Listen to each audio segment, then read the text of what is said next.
नमस्कार दोस्तों, आज हम फिर लेकर आए हैं टीजीटी पीजीटी इंग्लिश के कुछ इम्पॉर्टेंट वन लाइनर्स। चलिए स्टार्ट करते हैं। The deconstructive angel by M H. Abrams. The deconstructive angel जो है एम.एच. अब्राहम द्वारा लिखी गई है। The theatre of absurd by Martin Esslin. जो थिएटर ऑफ अपसर्ड है मार्टिन एस्लिन के द्वारा लिखी गई है। Memoir club of 1920 was originally centered on two daughters of Leslie Stephen. Matthew Arnold's model of culture was based on scientific progress. Matthew Arnold का जो model of culture है वो किस पे बेस्ड है? साइंटिफिक प्रोग्रेस पे। The transition from old English to middle English began with the Norman conquest of 1066. Shakespeare, according to Johnson, offers just representation of general nature. During the reign of King James, in which continent were the first British colonies founded? तो ये इसका answer है north America. During the reign of King James, in which continent were the first British colonies founded? North America में found किया गया था।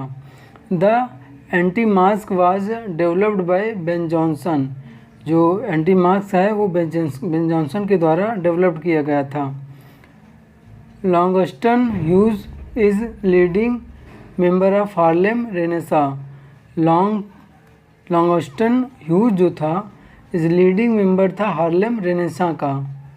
The sounding cataract haunted me like passion. ये line कहाँ की है? टिंटन एबी की है। The sounding cataract haunted me like passion. Words like deed, eye और tenet which are read same both sides can be called palindrome. जो eye है, deed है, टेनेट है, इसको उल्टा पढ़ें या सीधा, दोनों एक समान ही पढ़े जाएंगे दोनों तरफ से, तो इसको क्या कहते हैं? ऐसे वर्ड को पैलिंड्रोन।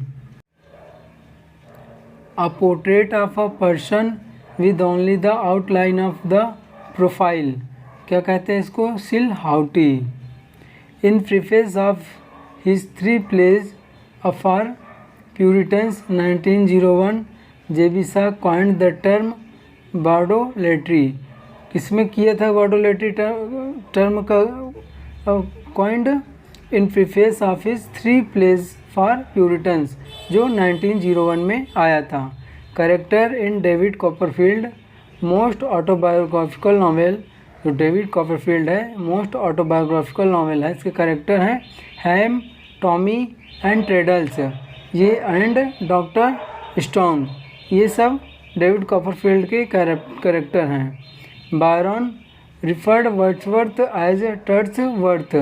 बायरन ने वर्ड्सवर्थ को टर्ड्सवर्थ कहा था।